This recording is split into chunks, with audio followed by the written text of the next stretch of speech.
Types of സെന്റൻസസിൽ ഏതൊക്കെ നമുക്ക് എന്ത് ചെയ്യാം ആക്റ്റീവ് വോയിസ് നിന്ന് പാസീവ് വോയിസിലേക്കും നേരെ തിരിച്ച് പാസീവ് വോയിസ് നിന്ന് ആക്റ്റീവ് വോയിസിലേക്കും മാറ്റാൻ കഴിയും. നോക്കാം നമുക്ക്.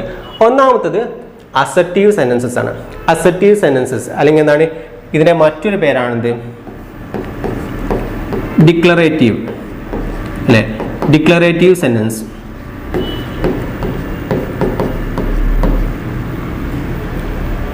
അസർട്ടീവ് സെന്റൻസസ് പറയാം നമുക്ക്, അല്ലെങ്കിൽ ഡിക്ലറേറ്റീവ് സെന്റൻസസ് പറയാം, അല്ലെങ്കിൽ എന്താണ് സ്റ്റേറ്റ്മെന്റ് സെന്റൻസസ് അല്ലെ. സ്റ്റേറ്റ്മെന്റ് സെന്റൻസസ് ഇതാണ് ഒന്നാമത്തെ. ടൈപ്സ് ഓഫ് സെന്റൻസസിൽ ഏതൊക്കെ നമുക്ക് എന്ത് ചെയ്യാം ആക്റ്റീവ് വോയിസ് നിന്ന് പാസീവ് വോയിസിലേക്ക് മാറ്റണമെന്ന് പഠിക്കേണ്ടതായിട്ടുണ്ട്. അപ്പോൾ assertive sentence, interrogative sentence and imperative sentence, ഈ 3 കാറ്റഗറിയെ നമുക്ക് എന്ത് ചെയ്യാം ആക്റ്റീവ് വോയിസ് നിന്ന് പാസീവ് വോയിസിലേക്ക് മാറ്റാം. അസർട്ടീവ് സെന്റൻസസ് അല്ലെങ്കിൽ എന്താണ്